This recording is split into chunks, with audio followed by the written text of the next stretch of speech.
നമസ്കാരം. ഞാൻ രാജലക്ഷ്മി പിള്ള, കൊച്ചിയിലെ ഇന്ദിരാഗാന്ധിയിൽ നിന്ന്.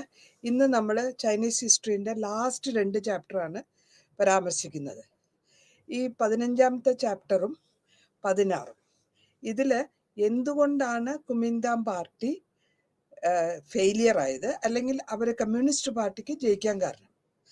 1945 സെക്കൻഡ് വേൾഡ് വാറിൻ്റെ സമയം തൊട്ട് 49 വരെയുള്ള പീരീഡാണ് നമ്മളിപ്പോൾ പരാമർശിക്കാൻ പോകുന്നത്. ഇവിടെ എന്താ പറ്റുന്നത് വെച്ചാൽ, ജപ്പാൻ സറണ്ടറായി, ജപ്പാൻ ഡിഫീറ്റായി സറണ്ടറായി. ആ പീരീഡ് 4 കൊല്ലം ഒരു സിവിൽ വാറാണ് നടക്കുന്നത്. സിവിൽ വാർ എന്ന് വെച്ചാൽ രാജ്യത്തിൻ്റെ അകത്തുള്ള വാറിനെയാണ് സിവിൽ വാർ എന്ന് പറയുക. ഇത് ആര് തമ്മിൽ, ചൈനയിൽ ആര് തമ്മിൽ? കുമിന്താങ് പാർട്ടിയും കമ്മ്യൂണിസ്റ്റ് പാർട്ടിയും. അപ്പോൾ അവസാനമായിട്ട് കമ്മ്യൂണിസ്റ്റ് പാർട്ടി കുമിന്താങ് പാർട്ടീനെ തോൽപ്പിച്ച് അല്ലെങ്കിൽ വിജയശാലിതരായി വരുന്നു. ഇതിൽ എന്തുകൊണ്ടാണ് ഇവരിങ്ങനെ നഷ്ടപ്പെട്ടു പോയതെന്ന് വെച്ചാൽ, എന്തുകൊണ്ട് ഇവരുടെ ആസ്പിറേഷൻസും അല്ലെങ്കിൽ ഇവരുടെ കാര്യങ്ങൾ, കുമിന്താങ് പാർട്ടീൻ്റെ ഫെയിലിയർ സ്ലോലി ആയപ്പോഴത്തേക്ക് അവർ ഇത്ര ക്രൂവലായിട്ടുള്ള പാർട്ടീസാണ് അവർ. അവരുടെ ആക്ടിവിറ്റീസ് അത്രയും ഇഷ്ടപ്പെട്ടില്ല ആൾക്കാർക്ക്. പിന്നെ സാധാരണമായിട്ട് നമുക്ക് നോക്കുമ്പോൾ ചൈനീസ് ആൾക്കാർ പൊളിറ്റിക്സിലും സൊസൈറ്റിയിലും എവറിഡേ ലൈഫിലുമാണ് ഇവരുടെ ഈ നാഷണലിസം ഇൻവോൾവ് ആയി വന്നുകൊണ്ടിരിക്കുന്നത്. ആ ഇൻവോൾവ് ആയ നാഷണലിസം കാരണം അവർക്ക് കമ്മ്യൂണിസ്റ്റ് പാർട്ടിയോട് കുറച്ചുകൂടെ ആധിപത്യം അല്ലെങ്കിൽ ഇൻട്രസ്റ്റ് കൂടുതലായി തുടങ്ങി. ലിബറേഷൻ എന്നുള്ള ഒരു ഉദ്ദേശം, അങ്ങനെ അവർ വരുന്നു. അപ്പോൾ നമ്മൾക്ക് മനസ്സിലാക്കാനുള്ള കാര്യങ്ങൾ എന്തൊക്കെയാന്ന് വെച്ചാൽ, ഇവിടെ ഒരു റവല്യൂഷണറി ചേഞ്ച് എന്ന് വെച്ചാൽ ഗവൺമെന്റ് മാത്രമല്ല, സാധാരണക്കാരായ സോഷ്യൽ ഓർഡറിലും ഒരു പ്രോഗ്രസീവ് ആയിട്ടുള്ള, അല്ലെങ്കിൽ നമുക്ക് പറയാം ഒരു പുരോഗമനവാദം എന്നുള്ള ലെവലിലാണ് അത് പോകുന്നത്. അതാണ് ഇത്. ഈ ലാസ്റ്റ് 2 ചാപ്റ്ററിൽ എന്തൊക്കെ വ്യത്യാസങ്ങൾ ചൈനയിൽ വന്നു, എങ്ങനെ വന്നു. അതേസമയം തന്നെ നമ്മുടെ ഈ കാലഘട്ടത്തിൽ ചൈനീസ് റവല്യൂഷന്റെ 1949 ആണെങ്കിൽ റഷ്യയിലെ 1917 നടന്ന അതേമാതിരിയുള്ള ഒരു വ്യത്യാസമാണ് ഇവിടെ കാണുന്നത്.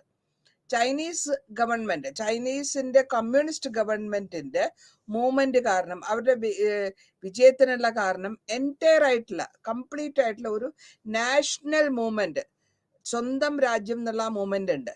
പിന്നെ ഇവിടെ കർഷകരുടെ സ്ട്രഗിളിനെ അല്ലെങ്കിൽ കർഷകരുടെ കഷ്ടപ്പാടിനെ ഒരു ജയം എന്ന് വേണമെങ്കിൽ പറയാം.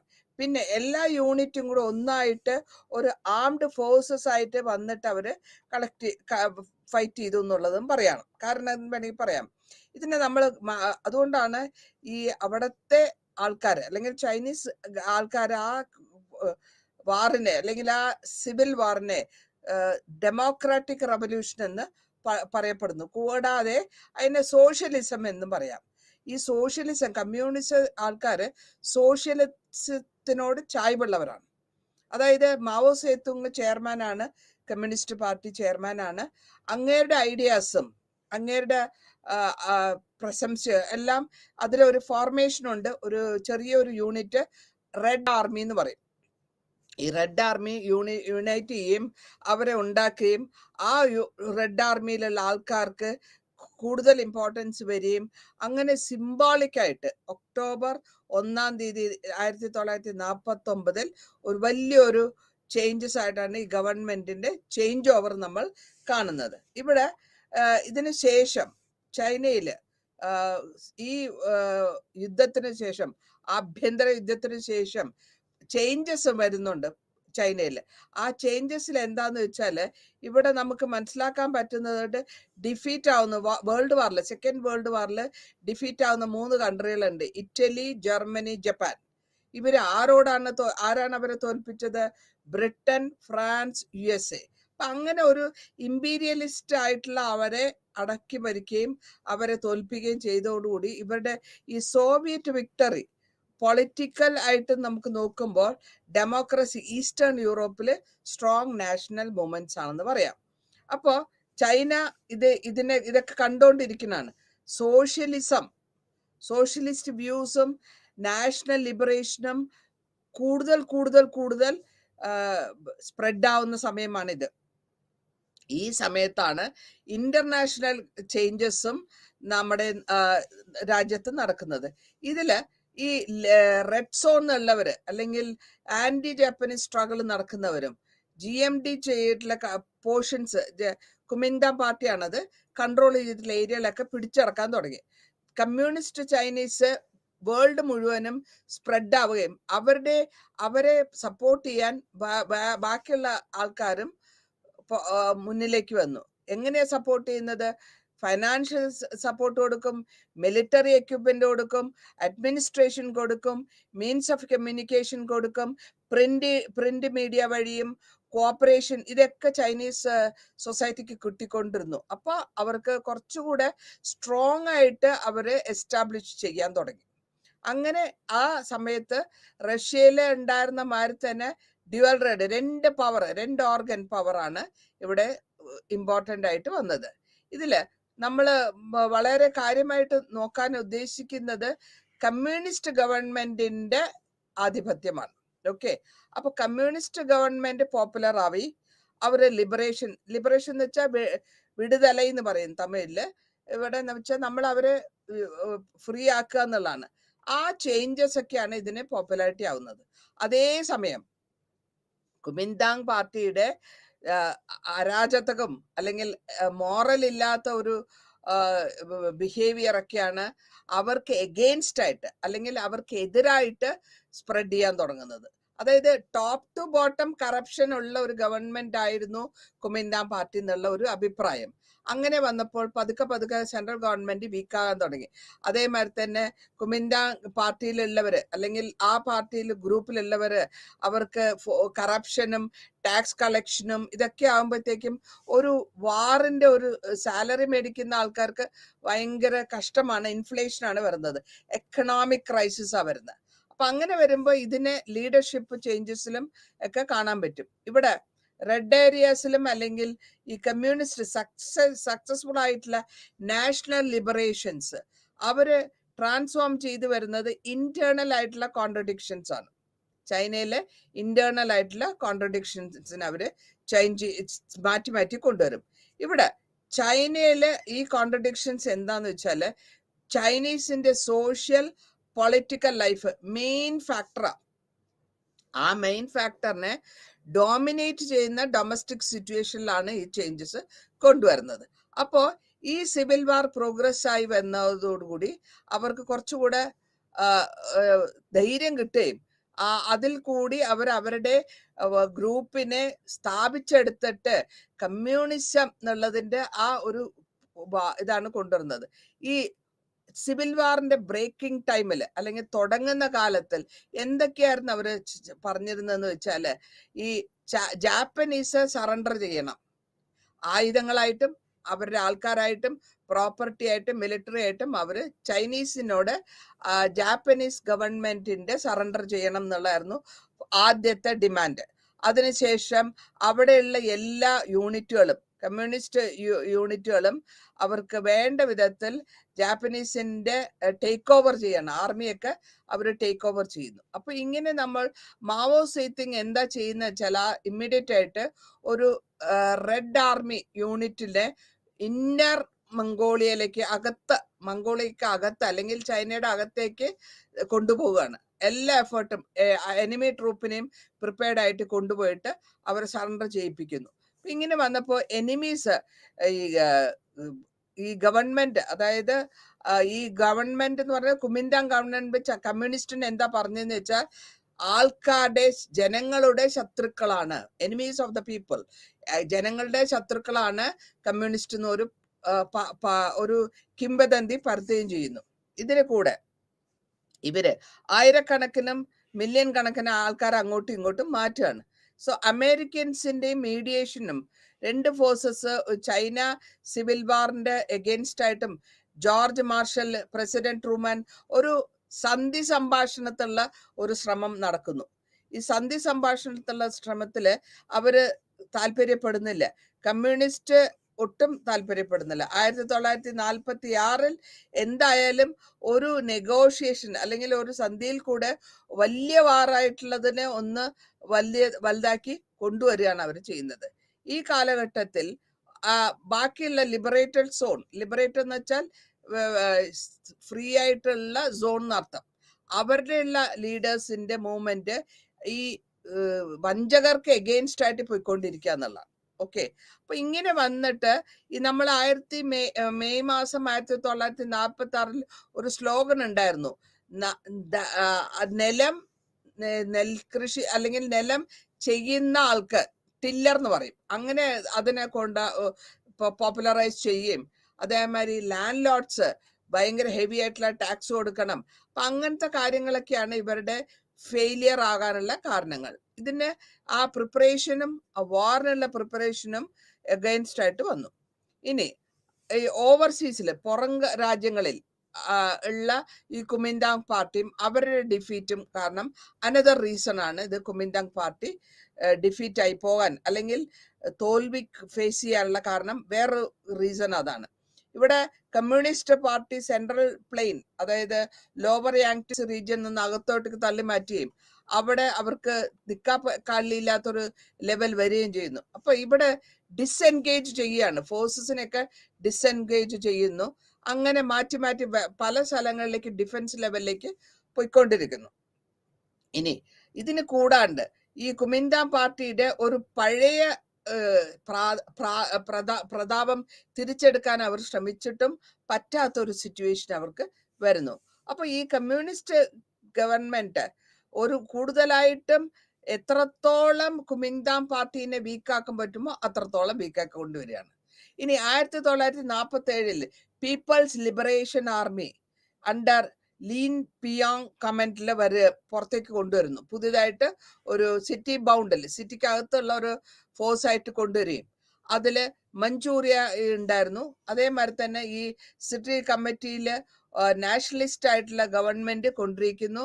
1947 അവർ ഒന്നുകൂടെ ബാക്കിയുള്ള സ്ഥലങ്ങൾ ഹെർബി, സാറ്റോങ്, സാൻസി എല്ലാ ഏരിയ പിടിച്ചടക്കുകയും 56 GMD ബ്രിഗേഡ്സിന് 1947 അവര് 49 ഡിഫീറ്റ് ചെയ്ത് കൊണ്ടുപോകും. ഇനി ഈ മിലിറ്ററി ക്രൈസിസ് ഇക്കണോമിക്കലി വരുമ്പോഴത്തേക്കും ഒരു കൊളാബറേഷൻ വരുന്നുണ്ട്, അമേരിക്കയായിട്ടുള്ള ഒരു കൊളാബറേഷൻ. അപ്പോൾ ജാപ്പനീസ് സറണ്ടർ ചെയ്തു കഴിഞ്ഞു, എന്നാൽ കൂടെയും ഫിനാൻഷ്യലും ബാങ്കിങ് ഇൻസ്റ്റിറ്റ്യൂഷൻസ് ഒക്കെ ഭയങ്കരമായിട്ട് സഫർ ചെയ്യുന്ന സമയമാണ്. ഇപ്പൊ ഇൻഡസ്ട്രിയൽ ആയിട്ട് ഭയങ്കര ഇൻഡസ്ട്രിയൽ ക്യാപിറ്റലിസ്റ്റ് ഉണ്ട്. ഈ ക്യാപിറ്റലിസ്റ്റ് എന്ന് പറയുന്നത് 4 വലിയ ഫാമിലി എന്നാണ് അവർ പറയുന്നത്, 4 വലിയ ഫാമിലികൾ.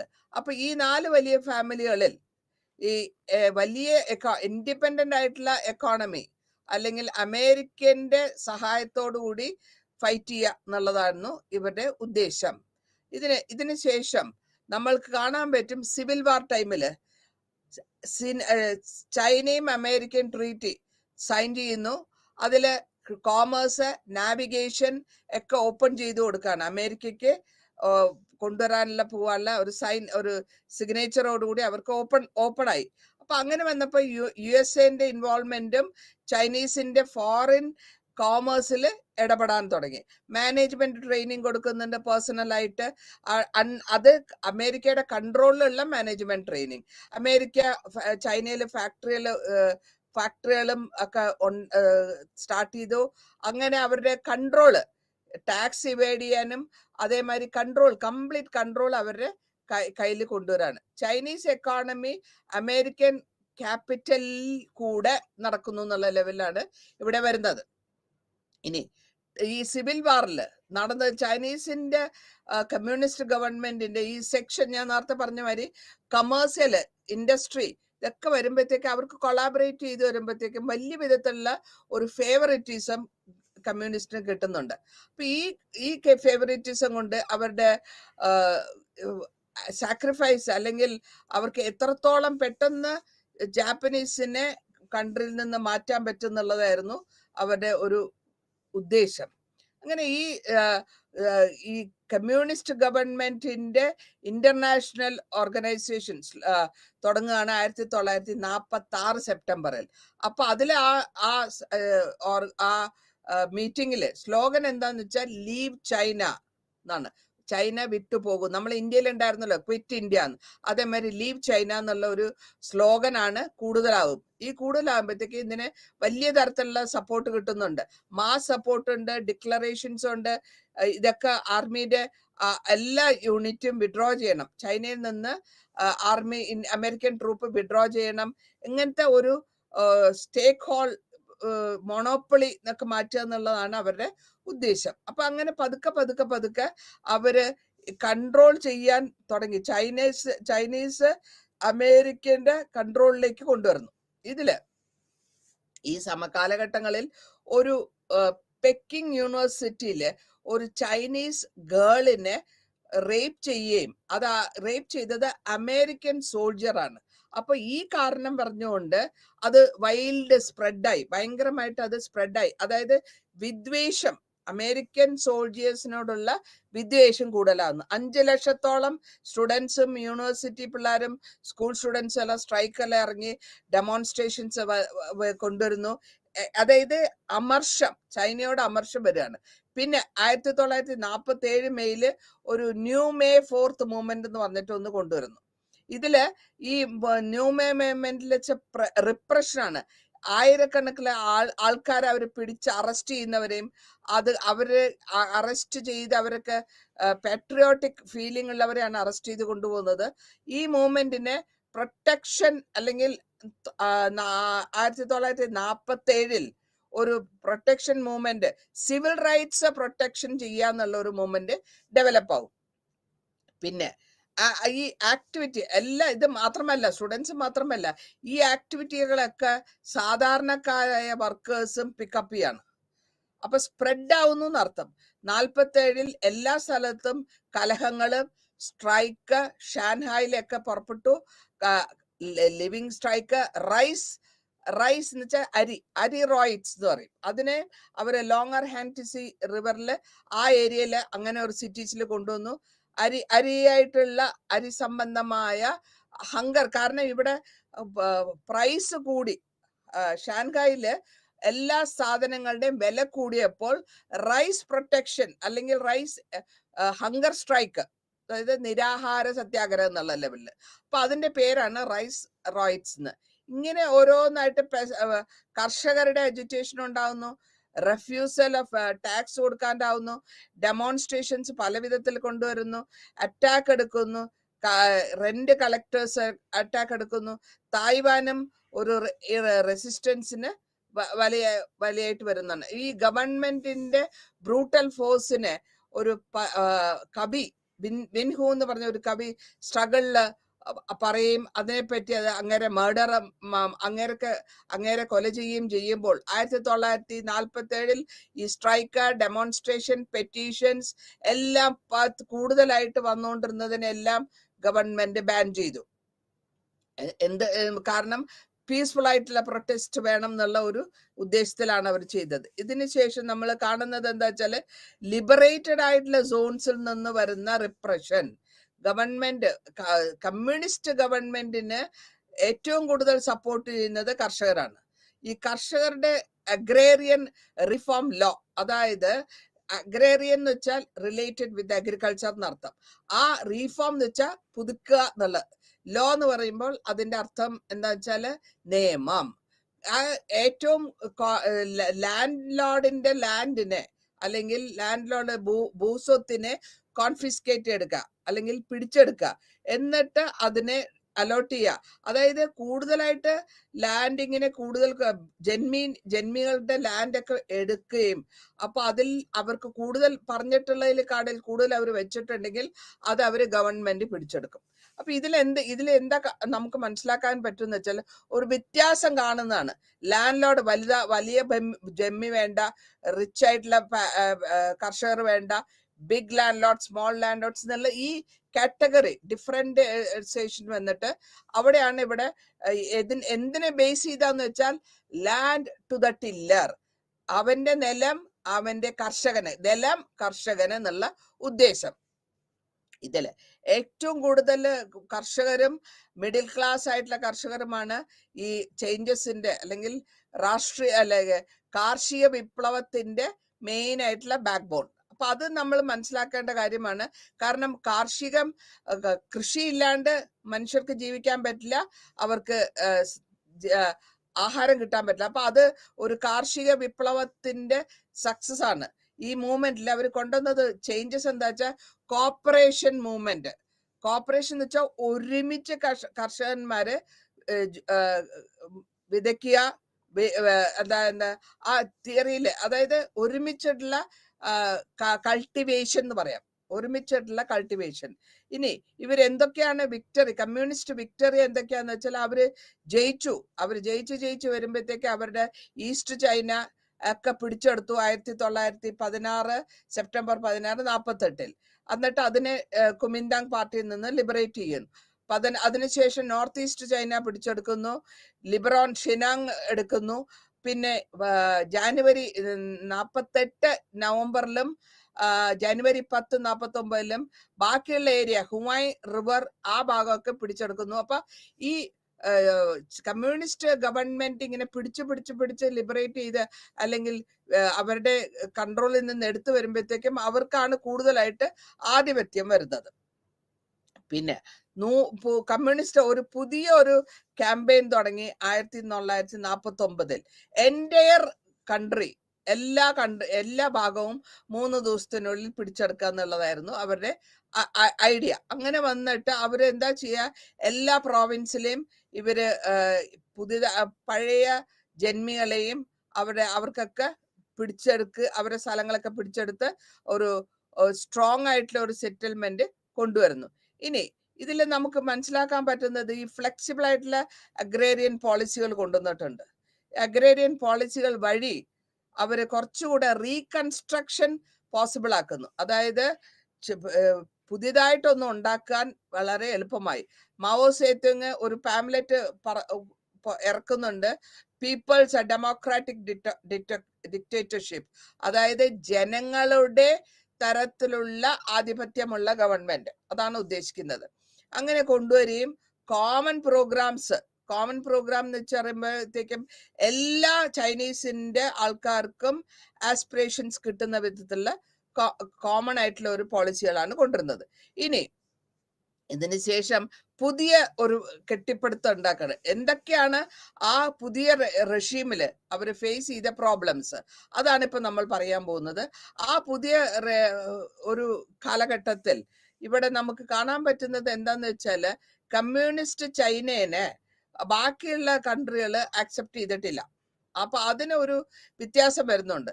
ഈ പുതിയതായിട്ടുള്ള കമ്മ്യൂണിസ്റ്റ് ഗവൺമെന്റിനെ അവര് അക്സെപ്റ്റ് ചെയ്യുന്നില്ല. യുണൈറ്റഡ് സ്റ്റേറ്റ്സും റെക്കഗ്നൈസ് ചെയ്യുന്നില്ല കമ്മ്യൂണിസ്റ്റ് ചൈനനെ. ഒരു 20 കൊല്ലത്തോളം US അവരെ റെക്കഗ്നൈസ് ചെയ്തിട്ടില്ല. അത് കൂടാണ്ട് അവര് ഫേസ് ചെയ്തിട്ടുള്ള പുതിയ റെജീം എന്ന് പറഞ്ഞാൽ പുതിയ കാലഘട്ടത്തിൽ ഫേസ് ചെയ്തിട്ടുള്ള പ്രോബ്ലംസ്, നാഷണൽ എക്കോണമി തകർന്നു, ഇൻഫ്ലേഷൻ കൂടി, നമ്മുടെ കമ്മ്യൂണിക്കേഷൻസ് ഒക്കെ താറുമാറായി, ഫോറിൻ ട്രേഡ് ഇല്ലാണ്ടായി, പിന്നെ ഫങ്ഷണൽ ഇൻഡസ്ട്രിക്കും പ്രശ്നം വന്നു.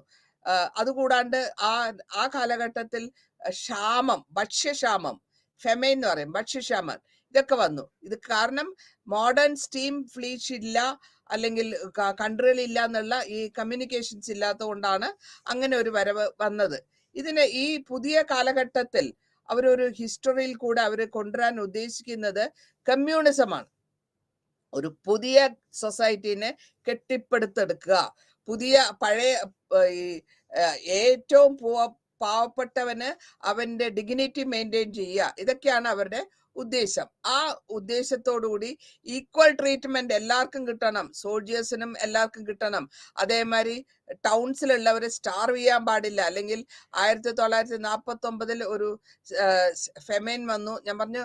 അപ്പോൾ ഈ ഭക്ഷ്യക്ഷാമം വരുമ്പോൾ ഫുഡ് പുറത്തുനിന്ന് ട്രാൻസ്പോർട്ട് ചെയ്യുക, പ്രൈവറ്റ് ബോട്ടിലും ഒക്കെ കൊണ്ടുവന്ന് ആൾക്കാരെ എക്കണോമിക് അല്ലെങ്കിൽ അവരുടെ പ്രശ്നങ്ങളിൽ നിന്ന് സോൾവ് ചെയ്യാനുള്ളതാണ് എടുക്കുന്നത്.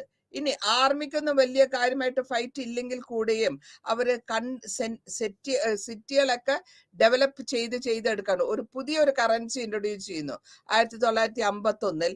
അതിനുശേഷം ഇൻഫ്ലേഷനെ കുറച്ച് പിടിച്ചു നിർത്താൻ പറ്റി. അങ്ങനെ അവര് അത് പതുക്കെ ഒരു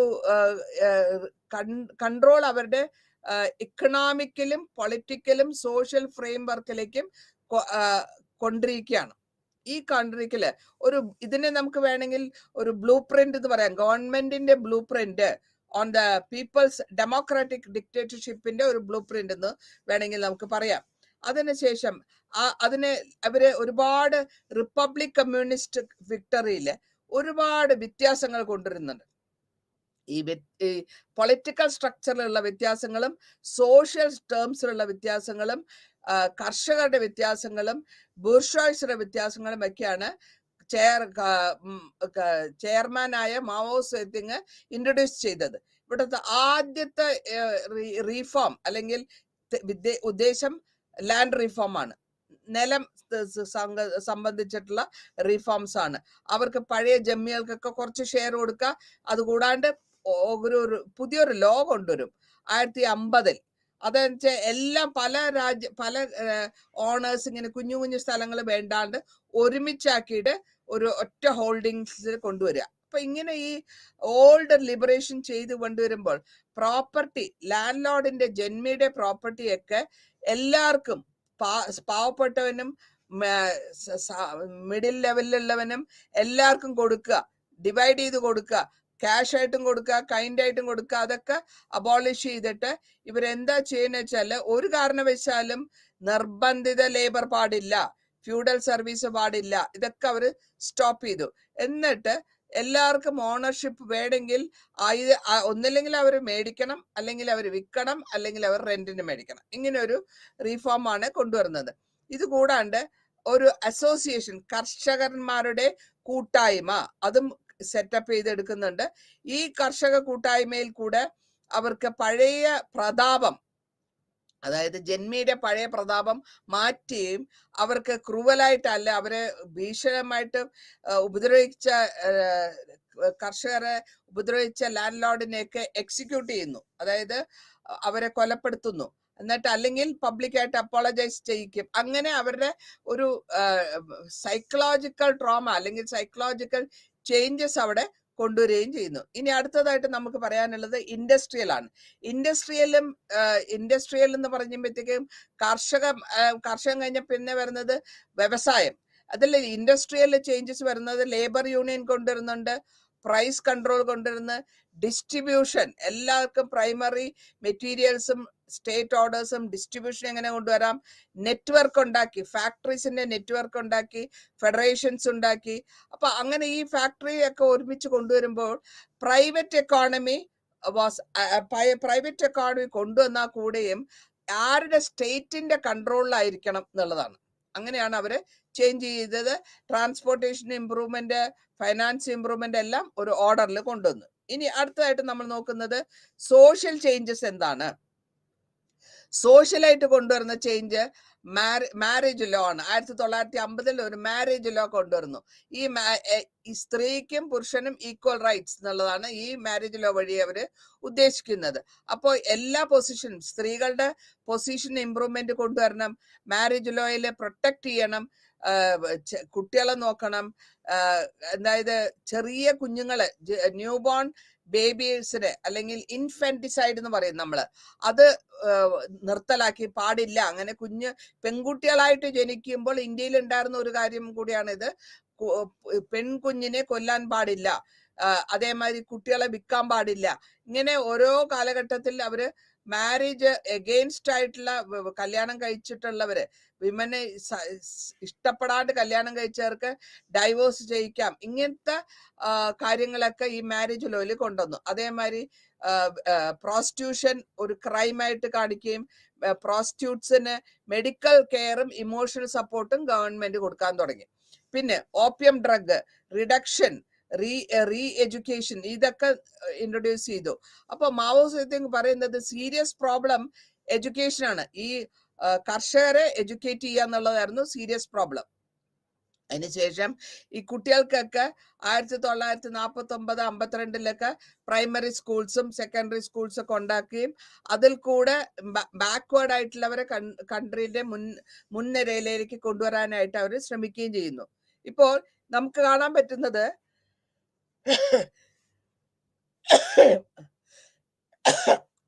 ഓർഗനൈസേഷൻസ് ഒരുപാട് കൊണ്ടുവരുന്നുണ്ട്. യൂണിയൻസും, women organisation, youth group, professional, intellectual organisation, friendship club, Soviet Union friendship club, അങ്ങനത്തെ ക്ലബ്സ് ഒക്കെ കൊണ്ടുവരുമ്പോൾ ഒരു സോഷ്യൽ കാറ്റഗറിയിൽ ഒരു വ്യത്യാസം വരും.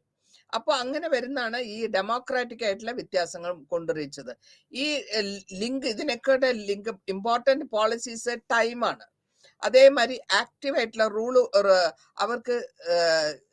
അവർക്കൊരു റോള് കൊടുക്കുക. പിന്നെ പുതിയതായിട്ടുള്ള ചിന്തകൾക്കും പുതിയതായിട്ടുള്ള വാല്യൂസ് കൊടുക്കുക, ക്യാമ്പയിൻസ് നടത്തുക, പബ്ലിക് ഡിസ്ട്രിബ്യൂഷൻ നടത്തുക, അല്ലെങ്കിൽ ഹ്യൂജ് മാർക്ക് നടക്കുക, പോസ്റ്റേഴ്സ് നടത്തുക, ഇതൊക്കെ അവർ ചെയ്തു.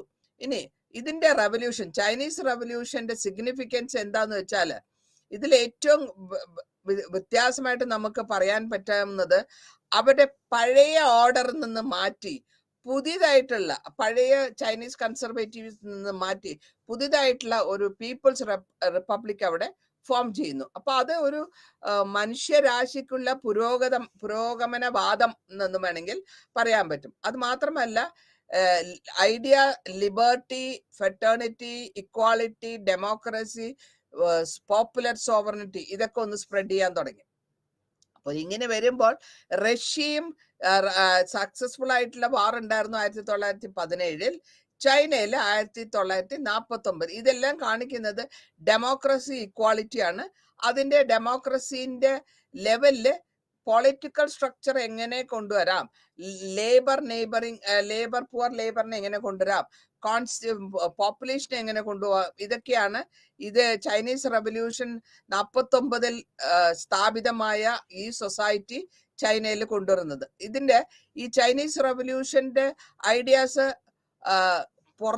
പുറം അല്ലെങ്കിൽ വെസ്റ്റേൺ കൺട്രിയിൽ നിന്ന് എടുത്തിട്ടുള്ള ഐഡിയാസ് ആണ്. അപ്പൊ അങ്ങനെ ഈ വെൽത്ത്, അതായത് രാജ്യത്തിലുള്ള ധനം, പ്രൊഡക്ഷൻ എല്ലാം ഓർഗനൈസ്ഡ് ആയിട്ട് കൊണ്ടുവരിക, അവരുടെ റൂൾസ് ആൻഡ് റെഗുലേഷൻസ് കറക്റ്റ് ആയിട്ട് കൊണ്ടുവരിക. റെവല്യൂഷൻ, പഴയ റെവല്യൂഷൻ, ഫ്യൂഡലിസം അല്ലെങ്കിൽ മേധാവിത്വം, ഫ്യൂഡൽ ലോർഡ്സിൽ നിർത്തലാക്കുക, അതൊക്കെയാണ് അവര് കൊണ്ടുവന്നത്. ഇപ്പൊ ഇനി ഈ കോൺസെപ്റ്റ്സ് എന്താന്ന് വെച്ചാൽ, ഡെമോക്രാറ്റിക് റെവല്യൂഷൻ, ആൾക്കാരുടെ തന്നെ സ്വന്തമായിട്ടുള്ള ഒരു ഡെമോക്രാറ്റിക് റെജീം അല്ലെങ്കിൽ ഒരു കാലഘട്ടം എന്ന് വേണമെങ്കിൽ പറയാം. ആ കാലഘട്ടം അവർക്ക് അവിടെ സ്ഥാപിക്കാൻ പറ്റുന്നു. ഇനി നമ്മൾ അടുത്ത ചാപ്റ്റർ, അതായത് ലാസ്റ്റ് ചാപ്റ്ററിലേക്കാണ് പോകുന്നത്. ലാസ്റ്റ് ചാപ്റ്ററിൽ എന്താന്ന് വെച്ചാൽ, ചൈന റവല്യൂഷൻ ടൈമിൽ നിന്ന് ചൈനയിൽ നിന്ന് ഒരു റീഫർമേഷൻ അല്ലെങ്കിൽ ഒരു വ്യത്യാസത്തിലേക്ക് കാണുന്നു. ആ പീരീഡ് എന്ന് പറയുന്നത് 1949 മുതൽ 1978 വരെയാണ്. ഇതിന്റെ ഉദ്ദേശം എങ്ങനെയാണ് കൊണ്ടുപോകേണ്ടത് എന്നുള്ളതാണ്. അപ്പൊ ഇവിടെ നമുക്ക് കാണാൻ പറ്റുന്നത് October 1 1949 People's Liberation Army form ചെയ്യുന്നു. അതേമാതിരി തന്നെ ഈ ആർമികളെല്ലാം എസ്റ്റാബ്ലിഷ് ചെയ്ത്, നമ്മൾ നേരത്തെ ഞാൻ പറഞ്ഞു ഒരു സിവിൽ വാർ, ആഭ്യന്തര വാർ ഉണ്ടായിരുന്നു. അതൊക്കെ കഴിഞ്ഞ് People's Republic of China establish ചെയ്യുന്നു. അതിനുശേഷം കൊമിൻതാങ് ഫ്ലഡ് അതിനെ കൂടെ ഡിഫാക്ട് ആക്കി എടുക്കുന്നു. ചെയർമാനായ മാവോ സേതുങ് ഒരു കംപ്ലീറ്റ് കൺട്രോൾ എടുക്കുകയും ചൈന ഉയർത്തെഴുന്നേറ്റു എന്നുള്ള ലെവലിലുള്ള ഒരു ഐഡിയ ആണ് കൊടുക്കുന്നത്. ആദ്യത്തെ 10 കൊല്ലം ഈ ലിബറേഷൻ കഴിഞ്ഞിട്ടുള്ള ആദ്യത്തെ 10 കൊല്ലം, ഈ ആദ്യത്തെ 10 കൊല്ലത്തിൽ അവർക്ക് എടുക്കേണ്ടിരുന്ന പ്രധാന വർക്ക് റീകൺസ്ട്രക്ഷൻ ആണ്. പുതിയതായിട്ട് ഈ ലോങ് വാർ, അതായത് ജാപ്പനീസിന്റെയും division of the civil war എല്ലാം കഴിഞ്ഞിട്ടുള്ള ഒരു കാലഘട്ടം ആയതുകൊണ്ട് ആദ്യം അവർക്ക് അഡ്മിനിസ്ട്രേറ്റീവ് ഓഫീസൊക്കെ റീകൺസ്ട്രക്ഷൻ ചെയ്യണം അല്ലെങ്കിൽ റീ എസ്റ്റാബ്ലിഷ് ചെയ്യണം. റോഡ്, ബ്രിഡ്ജ്, റെയിൽവേസ്, ബിൽഡിങ്സ്, ഇതൊക്കെ യുദ്ധസമയത്ത് നശിപ്പിച്ചു പോയതിനൊക്കെ തിരിച്ച് നല്ല വിധത്തിൽ കൺസ്ട്രക്ട് ചെയ്യുക.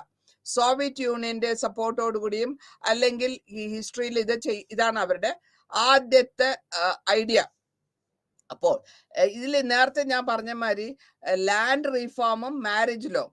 ലാൻഡ് റീഫോം എന്ന് പറയുമ്പോൾ തന്നെ നമുക്കറിയാം കർഷകന്റെ ലോ, കർഷകൻ എങ്ങനെ ജീവിക്കണം എന്നുള്ളതിന്റെ റീഫോംസ് ആണ് കൊണ്ടുവരുന്നത്. 1950 മുതൽ 52 വരെ മാസീവ് ആയിട്ടുള്ള ലാൻഡ് റീഫോംസ് ചൈനയിൽ നടത്തുകയാണ്. ഈ ചൈനയിൽ നടത്തുന്ന റീഫോമിൽസ് ഇവിടെ വയലൻസ് ആയിട്ടുള്ള ഒരു വലിയ മേധാവികളെയൊക്കെ പിടിക്കുകയും അവരെ കൊല്ലുകയും ചെയ്യുന്നു. എന്നിട്ടാണ് ഈ ലാൻഡ് റീഫോംസ് അവിടെ കൊണ്ടുവരുന്നത്. അതേമാതിരി തന്നെ 1950 ഈ മാരേജ് ലോ പാസ് ചെയ്യുന്നു. അതായത് പാവപ്പെട്ട കർഷക സ്ത്രീകളെ സഹായിക്കാനുള്ളതാണ് ഈ മാരേജ് ലോ. അങ്ങനെ വന്നപ്പോഴത്തേക്കും അവർക്ക് എക്കണോമിക്കലി റിസോഴ്സസ് ഇല്ലാത്തവർക്ക്, അതേമാതിരി മെയിൽ മെമ്പേഴ്സിനെ ഡിപ്പെൻഡ് ചെയ്യുന്നവർക്ക്, ഇതൊക്കെ ഉള്ളവർക്കൊക്കെ ലീഗലായിട്ടുള്ള ഒരു സപ്പോർട്ട് കൊടുക്കുക, അവർക്ക് പ്രൊവൈഡ് ചെയ്യുക, ലേഡീസിന് പ്രൊവൈഡ് ചെയ്യാൻ പറ്റുന്നത് വിധത്തിലുള്ള സെക്യൂരിറ്റി പ്രൊവൈഡ് ചെയ്യുക, ഡിഗ്നിറ്റി ഫാമിലിക്കകത്തും സൊസൈറ്റിയിലും ഡിഗ്നിറ്റി കിട്ടാൻ തക്ക വിധത്തിലുള്ള ലോസ് കൊണ്ടുവരിക, ലാൻഡ് റീഫോംസ് വഴിയും അവർക്ക് കിട്ടാനുള്ള റൈറ്റ്സ് അല്ലെങ്കിൽ അവർക്ക് കിട്ടാനുള്ളത് തിരിച്ചു കിട്ടുക എന്നുള്ളതാണ് അവരുടെ ഉദ്ദേശമായിട്ട് കൊണ്ടുവന്നിരുന്നത്. ഇനി അതിനുശേഷം ഈ മാരേജ് ലോയ്ക്ക് ശേഷം പിന്നെ അവർ കോൺസെൻട്രേറ്റ് ചെയ്യുന്നത്, ഇത് പറയുന്നത് മുഴുവൻ റീഫോം ആണ്. റീഫോം എന്ന് വെച്ച് കഴിഞ്ഞാൽ പുതിയതായിട്ട് ഇൻട്രൊഡ്യൂസ് ചെയ്ത് അവരെ ഉയർത്തിക്കൊണ്ടുവരാനുള്ള ഐഡിയാസ് ആണ്. ഹെൽത്ത് കെയറും ലിറ്ററസിയും. ഹെൽത്ത് കെയർ എന്ന് പറയുമ്പോഴത്തേക്കും സ്ത്രീകളുടെ, പ്രത്യേകമായിട്ടും സ്ത്രീകളുടെ ഹെൽത്ത് കെയർ, ആരോഗ്യ സംവിധാനവും പഠിപ്പ്, ലിറ്ററസിയുമാണ് ചെയ്യുന്നത്. പ്രിവെന്റീവ് മെഡിസിൻസ് ഉണ്ടാക്കുന്നു, ഹെൽത്ത് കെയർ സെന്റേഴ്സ് ഉണ്ടാക്കുന്നു, മോർട്ടാലിറ്റി ഒന്ന് കുറച്ചു കൊണ്ടിരുന്നു, അമ്മയ്ക്കും കുഞ്ഞിനും ഉള്ള ബെനിഫിറ്റ്സ്, അതായത് പ്രഗ്നന്റ് ആയിരിക്കുന്ന സമയത്ത്, ചൈൽഡ് ബർത്ത് സമയത്ത് കുട്ടി ചെറിയ കുട്ടിയായിട്ടിരിക്കുന്നതിനെ വളർത്തിക്കൊണ്ടുവരുന്നതിനുള്ള ട്രെയിനിങ്, ഇങ്ങനെ ഇതൊക്കെയാണ് അവർ ആ ഹെൽത്ത് കെയറിൽ വഴി ഇൻട്രൊഡ്യൂസ് ചെയ്തത്. ഇത് കൂടാണ്ട് ഇവിടെ നമുക്ക് കാണാൻ പറ്റുന്ന വെച്ചാൽ ഒരു ഗ്രൂപ്പ്, അതായത് കർഷകരെ ട്രെയിനിങ് കൊടുക്കുന്നു. ഏതാ? പാരാമെഡിക്കൽസിലെ ട്രെയിനിങ് കൊടുക്കുന്നു. കൺട്രി സൈഡില് അവരെ വിളിക്കുന്ന പേര് ബെയർ ഫൂട്ട് ഡോക്ടേഴ്സ് എന്നാണ്, ചെരുപ്പില്ലാത്ത ഡോക്ടേഴ്സ്. കാരണം അവര് ഡോക്ടറിന്റെ ഡിഗ്രി എടുത്തവരല്ല, പക്ഷെ ഇവര് ട്രെയിനിങ് കിട്ടിയ വഴി, അതായത് ഈ പാരാമെഡിക്കൽ ട്രെയിനിങ് കിട്ടിയ വഴി സ്ത്രീകൾക്ക് എന്തെങ്കിലും പ്രശ്നങ്ങൾ വന്നാലോ പ്രസവ സമയത്തോ സഹായ സഹകരണങ്ങൾ ചെയ്യാനുള്ള പ്രൈമറി ഹെൽത്ത് കെയറും റൂറൽ ഹെൽത്ത് കെയറിലൊക്കെ അവർക്ക് ട്രെയിനിങ് കൊടുത്ത് അവരെ ഉപയോഗിക്കുക, ഡോക്ടറിന്റെ ഒപ്പം അവരെ ഉപയോഗിക്കുക. അപ്പൊ ആ ബേസിക് ആയിട്ടുള്ള എഡ്യൂക്കേഷനും ലിറ്ററസിയും കൂടെ ഒപ്പത്തിനൊപ്പം കൊണ്ടുവന്നു.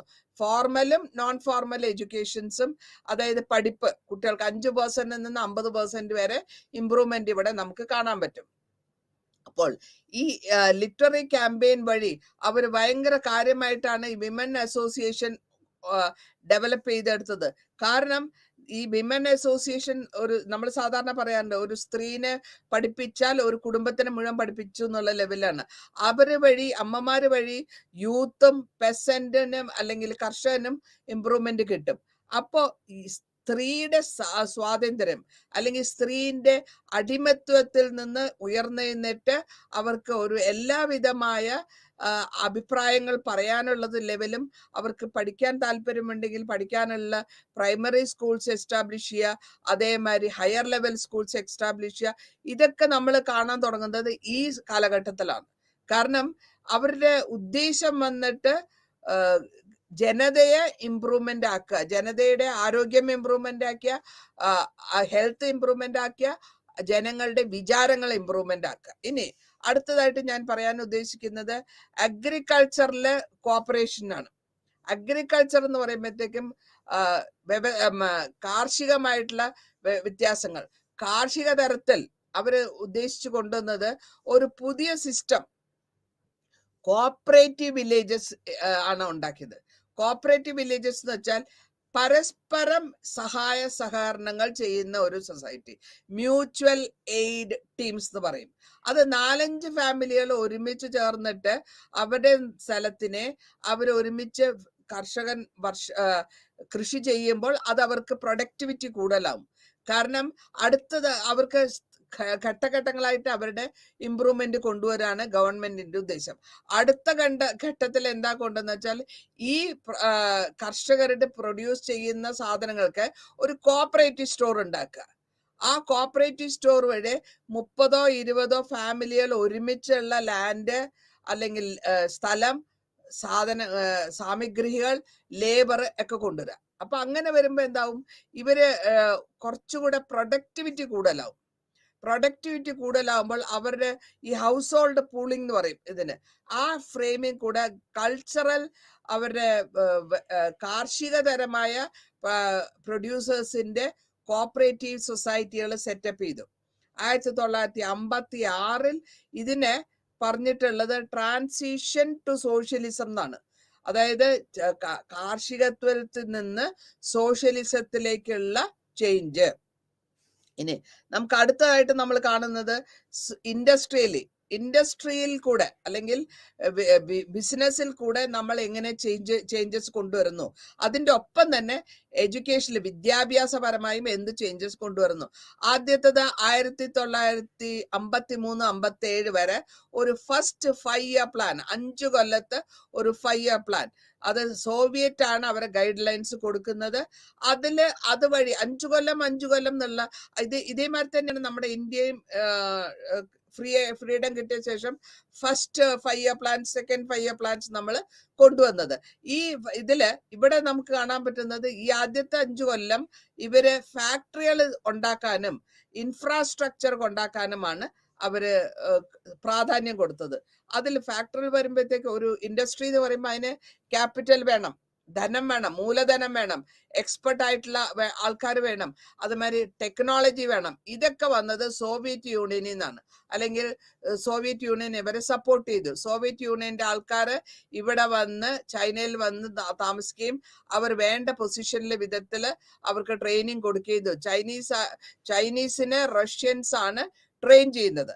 ആ കാലഘട്ടത്തിൽ റഷ്യൻ ലാംഗ്വേജിനെ ചൈനയിൽ സെക്കൻഡ് ലാംഗ്വേജ് ആയിട്ട്, അതിപ്പോ പറയുമ്പോ എന്താ, എഡ്യൂക്കേഷനില് വിദ്യാഭ്യാസത്തില് റഷ്യൻ ലാംഗ്വേജ് സെക്കൻഡ് ലാംഗ്വേജ് ആയിട്ട് ചൈനയിൽ കൊണ്ടുവന്നു.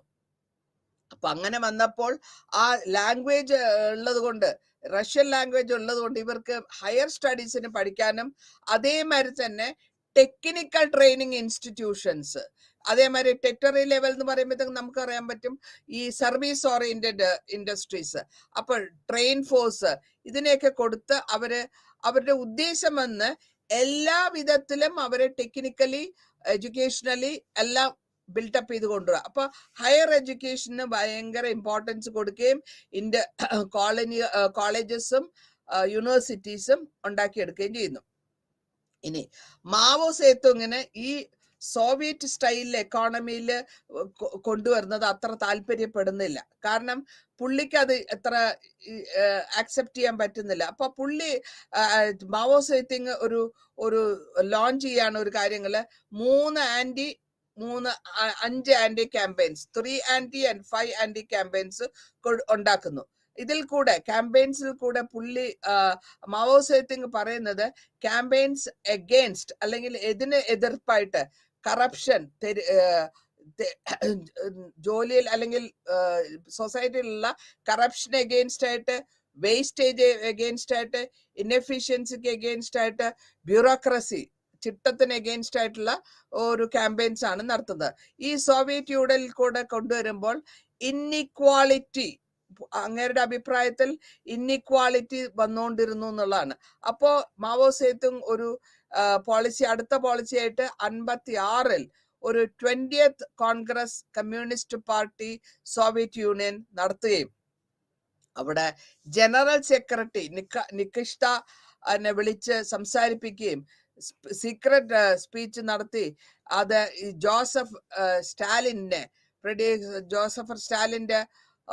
കാര്യങ്ങളായിട്ട് സംസാരിക്കുകയും ചെയ്തു. അപ്പോൾ സ്റ്റാലിനും മാവോ സേതുങ്ങും എല്ലാവരും ഒരുമിച്ചാവുകയും ഈ ലീഡർഷിപ്പിന്റെ ഒരു പ്രശ്നം വരികയും ചെയ്തു. ആ സ്പീച്ചിലാണ് മാവോ സേതുങ്ങിന്റെ സംസാരങ്ങളും അത് അത്രയും സോവിയറ്റ് യൂണിയന് താല്പര്യപ്പെടുന്നില്ല.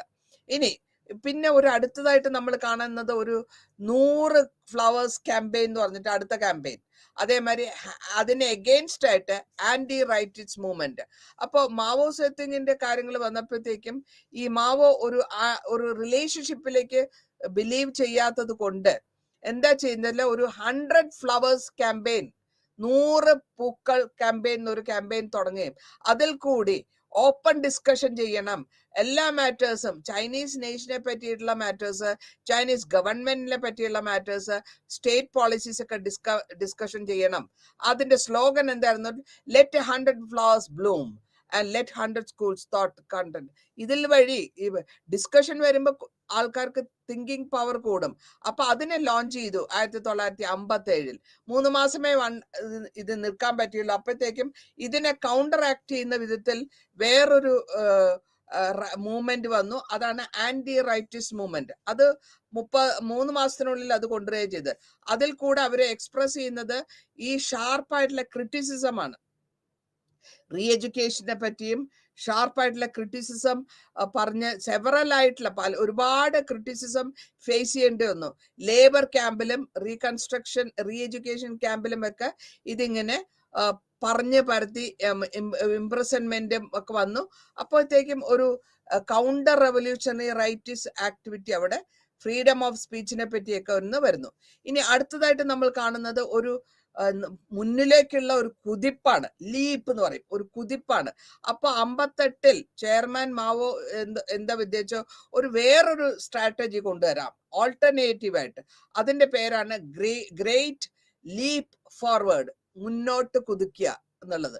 അതിൽ കൊണ്ടുവന്നിട്ട് അങ്ങേരെ ആ പഴയ കൊളീഗ്സിനെയും ഒക്കെ വെളുപ്പിച്ചിട്ട് ഒരു പാർട്ടീനെ ഫോം ചെയ്യുകയും ഈ പാർട്ടിയുടെ ആ പാർട്ടി വഴി ഇവർക്ക് പുതിയതായിട്ടുള്ള ഔട്ട്സൈഡ് വേൾഡുമായിട്ടുള്ള ഒരു കോണ്ടാക്ട് അങ്ങനെ കൊണ്ടിരിക്കാനാണ് പുള്ളി മാവോ സേതുങ് ട്രൈ ചെയ്തത്.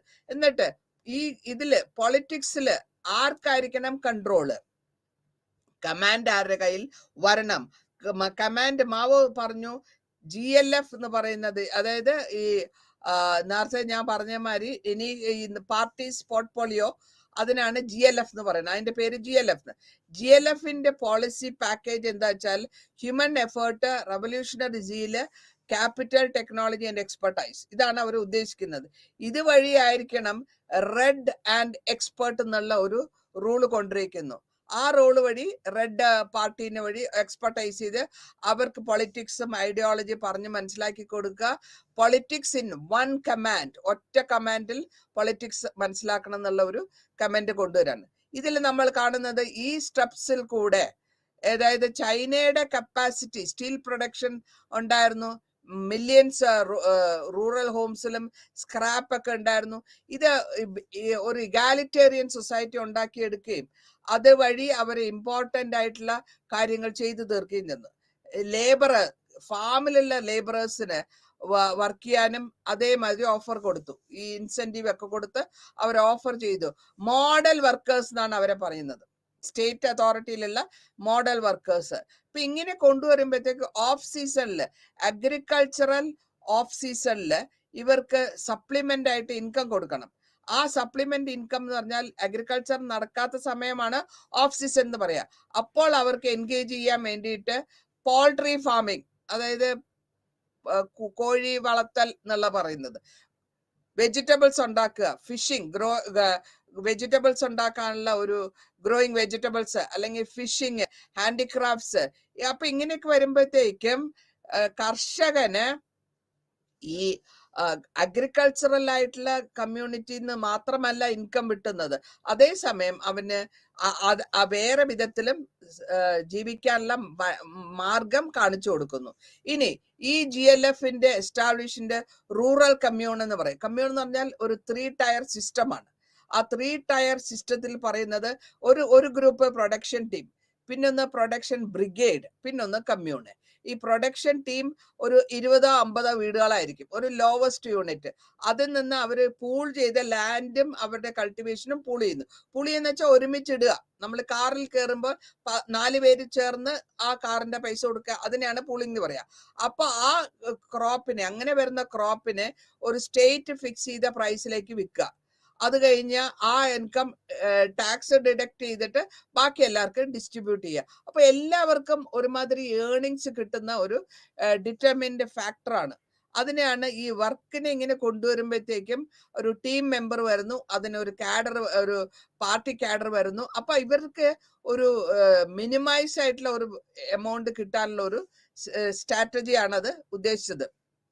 ഇനി ഈ പ്രൊഡക്ഷൻ ടീം കഴിഞ്ഞ ശേഷം അടുത്തത് നമ്മൾ വന്ന പ്രൊഡക്ഷൻ ബ്രിഗേഡ് ആണ്. ബ്രിഗേഡ് എന്ന് പറയുമ്പോൾ പല സെവറൽ ഗ്രൂപ്പ് ഉണ്ടാവും. അവർക്കൊക്കെ എക്കണോമിക്കലി ഒരു ബ്രിഗേഡ് ഉണ്ടാവും, ഒരു സോഷ്യൽ യൂണിറ്റ്. അവരുടെ റെസ്പോൺസിബിലിറ്റി എന്താന്ന് വെച്ചാൽ എല്ലാ ഹെൽത്ത് കെയർ കൊടുക്കുക, ബേസിക് എഡ്യൂക്കേഷൻ കൊടുക്കുക, ഹൗസിംഗ് കൊടുക്കുക, കോമൺ ആയിട്ടുള്ള ഒരു പൊളിറ്റിക്കൽ യൂണിറ്റി ആക്കുക, കമ്മ്യൂണിക്ക് ഒരു ടാസ്ക് ഉണ്ട്, ലാൻഡ് ലോ ആൻഡ് ഓർഡർ, അതേമാതിരി ടാക്സ് കളക്ഷനും അവരുടെ കമ്മ്യൂണ്. ലാസ്റ്റ് ഗ്രൂപ്പ് എന്ന് പറയുന്നത് കമ്മ്യൂണ് ഗ്രൂപ്പില് ഗവൺമെന്റിന്റെ മെയിൻ ആയിട്ടുള്ള ഉദ്ദേശം ലോ ആൻഡ് ഓർഡർ, നാട്ടില് ലോ ആൻഡ് ഓർഡർ കൊണ്ടുവരിക, അതേമാതിരി കരം പിരിക്കുക. അപ്പൊ അങ്ങനെ വരുമ്പോൾ ഈ ഗവൺമെന്റ് അസൈൻ ചെയ്ത പ്രൊഡക്ഷൻ കമ്മ്യൂണെ പതുക്കെ ഈ പ്രൊഡക്ഷൻ സക്സസ്ഫുൾ ആക്കാൻ തുടങ്ങി. അപ്പൊ അങ്ങനെ വന്നപ്പോൾ ഇവിടെ ഡിവിഷൻ ബ്രിഗേഡ്സിന്റെ കോട്ടും ബിറ്റ്വീൻ ദ പ്രൊഡക്ഷൻ ടീമുമായിട്ടും കൊണ്ടുവരുന്നു. ഇനി ഇതിൽ കൂടുതൽ അപ്പൊ അങ്ങനെ ഈ മോഡലായിട്ടുള്ള ഒരു ടീം, മോഡലായിട്ടുള്ള ബ്രിഗേഡ്, മോഡലായിട്ടുള്ള കമ്മ്യൂണ്, ഈ സ്റ്റെപ്പൊക്കെ ഉദ്ദേശിക്കുന്നത് ചൈനയുടെ കാർഷിക വരുമാനവും കാർഷികത്തിന്റെ പ്രൊഡക്ഷനും മേലെ കൊണ്ടുവരാനാണ്. അപ്പോ പക്ഷെ അത് നമുക്ക് പറയാൻ പറ്റാത്ത വിധത്തിൽ അത് ഒരു ഓപ്പോസിറ്റ് ആണ് സംഭവിച്ചത്. ഫെയിലിയർ ആയിപ്പോയി. ഈ GLFന്റെ സ്ട്രാറ്റജി ഒരു ഫെയിലിയർ, വിരോധാഭാസം എന്ന് വേണമെങ്കിൽ പറയാം. എന്തുകൊണ്ട് അത് ഫെയിലിയർ ആയിപ്പോയി എന്നുള്ളത് നമുക്കിപ്പോൾ നോക്കാം. ഇതില് ഈ കോട്ട സിസ്റ്റം കൊണ്ടുവന്നു. അതേ കോട്ട സിസ്റ്റം കൊണ്ട് എക്സീഡ് ചെയ്യുന്ന പാർട്ടി കാഡറ്റ്സിന് റോങ് ക്രോപ്സ് ലാൻഡ് അങ്ങനെ വരിക. അതുമാതിരി മണ്ണൊലിപ്പ് ഉണ്ടാകുക, ഫോറസ്റ്റ് ലാൻഡിനെ കൺവേർട്ട് ചെയ്തു, അഗ്രികൾച്ചർ ലാൻഡായിട്ട് മാറ്റി. അപ്പോൾ ഡീഫോറസ്റ്റേഷൻ വന്നു. ഇത് മാത്രമല്ല, കാഡറ്റ്സിന് അവാർഡ് കിട്ടാൻ വേണ്ടി ഫോൾസ് ആയിട്ടുള്ള സ്റ്റാറ്റിസ്റ്റിക്സ് കൊടുക്കുക, പ്രൊഡക്ഷനെ പറ്റി ഫോൾസ് ആയിട്ടുള്ള സ്റ്റാറ്റിസ്റ്റിക്സ് കൊടുക്കുക. അതേമാതിരി തന്നെ ഈ കൊളോസൽ ബ്ലണ്ടർ കാരണം വെതർ കണ്ടീഷൻസ് ശരിയായില്ല. അപ്പോൾ അവിടെ ആ കാലഘട്ടത്തിൽ അവിടെ ഭക്ഷ്യക്ഷാമം ഉണ്ടാവുകയും, ഈ ഭക്ഷ്യക്ഷാമം വരുമ്പോഴത്തേക്കും ഓട്ടോമാറ്റിക് ആയിട്ട് ആയിരക്കണക്കിന് ആൾക്കാര് ഭക്ഷ്യക്ഷാമം കൊണ്ടും എന്താ പറയാ നറിഷ്മെന്റ് ഇല്ലാത്ത മാൽ ന്യൂട്രീഷൻ കാരണം മരിച്ചു പോകുന്നു. അപ്പൊ ഇതൊക്കെ കാരണങ്ങളാണ് ഈ CLF എന്ന് പറഞ്ഞ അല്ലെങ്കിൽ അവരുടെ പുതിയതായിട്ട് ഉണ്ടാക്കിയ സ്ട്രാറ്റജി ഫെയിലിയർ ആകാൻ, തോറ്റുപോകാനുള്ള കാരണം. അപ്പൊ അങ്ങനെ വന്നപ്പോഴത്തേക്കും ഏറ്റവും കൂടുതൽ മരണങ്ങൾ ഉണ്ടായത് മൗണ്ടൻ റേഞ്ചസിലുള്ളവർക്കും. കാരണം അവർക്ക് മൗണ്ടൻ റേഞ്ച്, ചൈനയുടെ മൗണ്ടൻ റേഞ്ചസിലുള്ളവർക്ക് ഫുഡ് എത്തിക്കാൻ പറ്റാത്ത ഒരു സിറ്റുവേഷനും റോഡും വെഹിക്കിൾസും ഇല്ലാത്തത് കാരണം കൊണ്ട് മലമുകളിൽ താമസിക്കുന്നവർ മരിച്ചു പോകുന്നു. അതൊരു ഇവരുടെ ഗവൺമെന്റിന് ഒരു അടിയായി പോയി, അല്ലെങ്കിൽ ഒരു വിഷമമായി പോയി. പിന്നെ അടുത്തതായിട്ട് നമ്മൾ കാണുന്നത് ഇന്റേണൽ പോളിറ്റിക്സ് ആണ്. എല്ലാ സ്ഥലത്തുള്ള ഇന്റേണൽ പോളിറ്റിക്സും ഇവിടെയും കാണാൻ പറ്റും. മാവോ 1950 ഭയങ്കരമായിട്ട് ഈ മിസ്അഡ്വെഞ്ചർ ചെയ്യുകയും കോമറേഡ് ആയിട്ടുള്ള മിനിസ്റ്റർ ഡീപിങ് ക്രിറ്റിസിസം ചെയ്യുകയും GLFനെ പാർട്ടിയിൽ നിന്ന് ആ പൊസിഷൻ, ഡിഫൻസ് മിനിസ്റ്റർ എന്നുള്ള പൊസിഷൻ മാറ്റുകയും ചെയ്ത് പുതിയ PLF മാനേജർ അല്ലെങ്കിൽ ഓഫീസറായിട്ട് ലിൻ ബിനോനെ കൊണ്ടുവരുന്നു. ലിൻ ബിനോനെ കൊണ്ടുവരുമ്പോഴത്തേക്കും ഓറിയന്റേഷൻ അധികം പോരാ. പഴയ ഡിഫൻസ് മിനിസ്റ്റർ എഫേർട്സ് മോഡേണൈസ് ചെയ്യാൻ വേണ്ടി ഗറില്ല വാർഫെയർ ടാക്ടിക്സ് കൊടുക്കുന്നു. എന്നിട്ട് ആ ഗറില്ല വാർഫെയർ വഴിയും മാവോയിസ്റ്റ് കൊണ്ടുവരികയും. അപ്പോ ഈ ഡോക്ടറിന്റെ പോളിസികളും 1965 എല്ലാ റാങ്കും PLA എന്നുള്ളത് ആബ്സെൻസ് ആയിപ്പോയി, ഇക്വാലിറ്റി പോയി. അങ്ങനെ ഈ PLA പോളിസിനെ ഡിക്ലെയർ ചെയ്തത് ചൈനീസിന്റെ learn from the PLA became വളരെ ഒരു നാഷണൽ വൈഡ് ക്യാമ്പയിൻ ആയിട്ട് മാറുന്നു. ഇനി ഇവര് അടുത്തതായിട്ട് പറയുന്നത് ഈ GLFനെ മോഡറേറ്റ് ചെയ്ത് കൊണ്ടുവരാൻ വേണ്ടിയിട്ടുള്ള ശ്രമങ്ങളാണ്. ആ ശ്രമങ്ങൾ വഴി ഒരു മെൻഷൻ ചെയ്യുന്നത് പോസിറ്റീവ് ആയിട്ടുള്ള കാര്യങ്ങൾ എടുത്തു പറയണം. കൺസേണിങ് ലേഡീസിനെ പറ്റിയുള്ള കൺസേണിങ്, അതേമാതിരി maternity benefit, communist system, day care centres, ഇതൊക്കെ ചെയ്തു കൊടുക്കണം എന്നുള്ള ഒരു ഉദ്ദേശം വരികയും ആ ഉദ്ദേശത്തിൽ മെഷർമെന്റിൽ കൂടി ഈക്വൽ സ്റ്റേറ്റസിലേക്ക് കൊണ്ടുവരണം എന്നുള്ളതാണ്. പിന്നത്തെ നമ്മൾ കാണുന്നത് ചൈനയും സോവിയറ്റ് യൂണിയനും തമ്മിലുള്ള അഭിപ്രായ വ്യത്യാസം. ഈ അഭിപ്രായ വ്യത്യാസം വന്നപ്പോൾ സോവിയറ്റ് യൂണിയൻ വിഡ്രോയൽ ചെയ്യുന്നു. അവരുടെ സിറ്റുവേഷൻ, എക്കണോമിക് സിറ്റുവേഷനിൽ ഹാഫ് ദ വേയിൽ കൊണ്ടുപോകുമ്പോൾ എന്താ പറ്റുന്ന, road, bridge, airport, ship yards, translators, interpreters, ഇതൊക്കെ ഒരുപാട് ആൾക്കാർക്ക് ജോബ് ഇല്ലാണ്ടായിപ്പോയി. ഓവർനൈറ്റില് ജോബ് ഇല്ലാണ്ടായിപ്പോയി. അത് മാത്രമല്ല 1959-62 ഉണ്ടായ ഭക്ഷ്യക്ഷാമം ആൾക്കാരെ കൊല്ലുകയും അതേമാതിരി പാതി കൺസ്ട്രക്ട് ചെയ്തിട്ടുള്ള വെഹിക്കിൾസ് അങ്ങനെ റഷ്യൻസ് വിട്ടിട്ട് പോവുകയും ചെയ്തപ്പോ ഇവിടെ റിലേഷൻ, ചൈനയും റഷ്യയും തമ്മിലുള്ള റിലേഷൻഷിപ്പിന് ഒരസൽ വരുന്നു. ആ ഒരസലാണ് 1959-62 അത് അങ്ങോട്ട് കൂടുതലാവുകയും ചെയ്യുന്നു. മാവോക്ക് കൂടുതലായിട്ടും മാവോയുടെ സ്ഥാനം പാർട്ടിയിൽ നിന്ന് ഐസൊലേറ്റ് ആയി ഒറ്റപ്പെടുകയാണ്. പിന്നെ സോഷ്യലിസ്റ്റ് എഡ്യൂക്കേഷൻ മൂവ്മെന്റിൽ കൂടെ ശ്രമിക്കാൻ മാവോക്കെ ശ്രമിച്ച് എടുക്കാൻ ലോഞ്ച് ചെയ്യുന്ന പുതിയൊരു സിസ്റ്റമാണ് സോവിയറ്റ് എഡ്യൂക്കേഷൻ മൂവ്മെന്റ് എന്ന് പറഞ്ഞത്. അത് 1962 ആ 62 മാവോ എന്താ ചെയ്യുന്ന വെച്ചാൽ എഡ്യൂക്കേഷൻ ലെവലിലുള്ളവരെ, അതായത് ആ യങ്സ്റ്റേഴ്സിനെ കുഞ്ഞുകൂടെ ഉദ്ധരിച്ചു കൊണ്ടുവരാൻ വേണ്ടിയിട്ട് സിറ്റി ലൈഫിലേക്ക് മാൻഡേറ്ററി ആയിട്ട് കൊണ്ടുവരുന്നു. അവർക്ക് ജോബ്ലെസ് ആയിട്ട് റവല്യൂഷണറി കൗണ്ടർ റവല്യൂഷണറി ലെവലിൽ കൊണ്ടുവരുന്നു. അപ്പൊ അങ്ങനെ വരുമ്പോഴത്തേക്കും ഈ പീരീഡിന് കുറേതായിട്ടുള്ള ക്വാളിഫൈഡ് എഞ്ചിനീയേഴ്സിന്, അതേമാതിരി ഡോക്ടേഴ്സ്, സ്റ്റുഡൻസ്, എല്ലാ വിധത്തിലെയും അവരെ കൊണ്ടുവന്ന് കൂട്ടി കൊണ്ടുവരികയാണ് ചെയ്യുന്നത്. ഈ സെം എന്ന് പറയുന്ന ഫാമിലീസിലെ husband, wife, grown up children എല്ലാരും കൊണ്ടുവരും. അപ്പൊ ലൈഫില് ഇത്തിരി ഹാർഡ്ഷിപ്പ് കൊണ്ടുവന്ന് ഫാമിലിയും ഹൗസിങ്ങും അമ്യൂണിറ്റീസും കൊടുത്തിട്ടാണ് മാവോസേത്ത് കൊടുത്തു വരുമ്പോൾ മാവോക്ക് ഒരുപാട് ഓപ്പോസിഷൻ വരുന്നു. അതായത് കൂടെ ഉള്ളവർ തന്നെ ക്രിട്ടിസൈസ് ചെയ്യുക. മാസീവ് ആയിട്ടുള്ള അൺഎംപ്ലോയ്മെന്റ് പ്രോബ്ലം, ജോബിലെസ് അല്ല, നോ ജോബ് നോ ഗ്രോത്ത്, അങ്ങനെ ഒരു ബാക്ക് സ്ലാഷ് വരും. അപ്പൊ അങ്ങനെ വരുമ്പോഴത്തേക്കും പിന്നെയും അവരെ പറ്റി ക്രിറ്റിസിസമാണ് കൂടുതൽ വന്നുകൊണ്ടിരിക്കുന്നത്. മാർക്സിസം, ലെനിസം ഇതൊക്കെ വന്നിരുന്നാൽ കൂടെയും ഇത്രയുമായിട്ടുള്ള ചൈനയുടെ ഈ വർക്കിംഗ് യൂണിറ്റിന് ഒരു വല്ലാണ്ടൊരു വ്യത്യാസമാണ് നമ്മൾ കാണുന്നത്.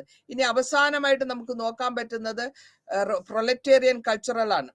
പ്രൊലറ്റേറിയൻ കൾച്ചർ വലിയ കണ്ടിന്യൂസ് റെവല്യൂഷൻ കൊണ്ടുവരികയും മാവോ എസ്റ്റാബ്ലിഷ് ചെയ്ത സൊസൈറ്റീനെ കൂടുതലായിട്ട് റെവല്യൂഷണറി ആക്കി കൊണ്ടുവന്ന് ഫ്യൂഡലിസം ചൈനീസിന്റെ കൊണ്ടുവരുന്നു. ഇനി നമ്മൾ ഈ പാർട്ടി മെമ്പേഴ്സ് ഒക്കെ അറ്റാക്ക് ചെയ്യാൻ തുടങ്ങി. ലീഡറിനെയും എല്ലാരെയും അറ്റാക്ക് ചെയ്യുന്നു, ബംബാർഡ് ചെയ്യുന്നു, ഹെഡ് ക്വാർട്ടേഴ്സ് ബംബാർഡ് ചെയ്യുന്നു. അതിനുശേഷം ബുദ്ധിജീവികളെ അറ്റാക്ക് ചെയ്ത് ക്രിറ്റിസൈസ് ചെയ്യുന്നു. ആ ക്രിറ്റിസിസത്തിൽ കൂടെ സസ്പീഷൻ വരും, സംശയം വരും ഇന്റലിജന്റ് മൂവ്മെന്റ്സിനെ പറ്റി. പിന്നെ നമ്മൾ കാണുന്നത് റെഡ് ഗാർഡ്സ് എന്ന് പറഞ്ഞ ഒരു സൊസൈറ്റിയാണ്, ഒരു ഗ്രൂപ്പാണ്.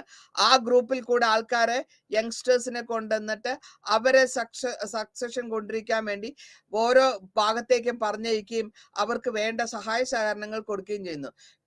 പെർസ്യൂഷനും പെനാൽറ്റിയും കൊടുക്കുന്നുണ്ട്. ഈ പെനാൽറ്റി എന്ന് വരുമ്പോഴത്തേക്കും ഒരു തെറ്റ് ചെയ്യുന്ന ആൾക്ക് ഓരോ പ്രാവശ്യം അവര് പെനാൽറ്റി കൊടുത്തിട്ട് അവരെ കറക്ഷൻ ചെയ്യാനാണ് ഉദ്ദേശിക്കുന്നത്. ഈ ഹാർഡ്ഷിപ്പിൽ കൂടെ ഈ റെഡ് ഗാർഡ്സ് ഉത്തരവാദിത്തത്തിന്. പിന്നെ സ്കൂളിലും കോളേജിലും യൂണിവേഴ്സിറ്റിയിലുള്ളവരെയും സീനിയർ പ്രൊഫസറിനെയൊക്കെ അറ്റാക്ക് ചെയ്യുമ്പോൾ അവർക്കൊക്കെ ഒരു ക്ലീൻ ആയിട്ടുള്ള ഒരു ഹ്യൂമിലിയേഷൻ ആണ് കിട്ടുന്നത്. പിന്നെ നമ്മൾ ലാസ്റ്റ് ആയിട്ട് കാണുന്നത് ഫസ്റ്റ് ഫേസ് കൾച്ചറൽ റെവല്യൂഷൻസിന് വരുന്നുണ്ട്. ഈ കൾച്ചറൽ റെവല്യൂഷൻ വഴി മാവോ പറഞ്ഞിട്ടുള്ള കാര്യങ്ങളൊക്കെ ഒരു ചെറിയ ബുക്കായിട്ട് അതിനെ പറയുന്നതാണ് കൊട്ടേഷൻസ് ഫ്രം ചെയർമാൻ മാവോ. അത് ബുക്കിന്റെ പേര് ലിറ്റിൽ റെഡ് ബുക്ക് എന്നാണ്. ആ ലിറ്റിൽ റെഡ് ബുക്ക് ഈ ലിറ്റിൽ റെഡ് ബുക്ക് കൊണ്ടുവരുന്ന ആൾക്കാർ അവർ കയ്യിൽ കൊണ്ടുവരുന്നു. ലേറ്റർ ഫേസിൽ അവര് പതുക്കെ ഇത് ഇങ്ങനെ ഇറങ്ങി വരികയും അതോടുകൂടി പുതിയ ഒരു ചൈനീസ് അപ്രോച്ച് വരികയും ചെയ്യുന്നു. അപ്പൊ ഇങ്ങനെ നമ്മൾ മോഡേൺ മാവോന്റെ മരണശേഷം അറസ്റ്റ് ചെയ്ത ഒരു 4 ഗ്രൂപ്പ് ഉണ്ടായി. 4 പേരുടെ ഒരു ഗ്രൂപ്പില് കൊണ്ടുവന്നിട്ട് ഒരു 4 ഗ്രൂപ്പ് എന്ന് പറഞ്ഞിട്ട് ഒരു ചെറിയ ഒരു ഗ്രൂപ്പ് കൊണ്ടുവരുന്നു.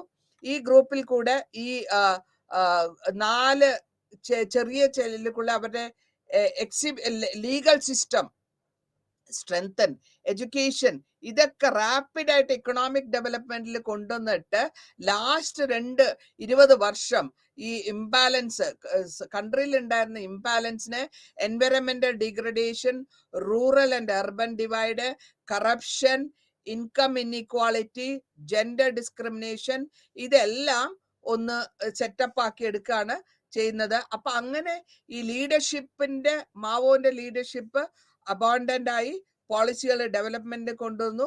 അതോടുകൂടി ഈ ചൈന ലാർജസ്റ്റ് എക്കോണമി, വേൾഡിലെ ലാർജസ്റ്റ് എക്കോണമി ആയിട്ട് മാറുകയും സോഷ്യലിസ്റ്റ് എഡ്യൂക്കേഷനും കൾച്ചറൽ റവല്യൂഷൻ കൊണ്ടുവരികയും ചെയ്യുന്നു.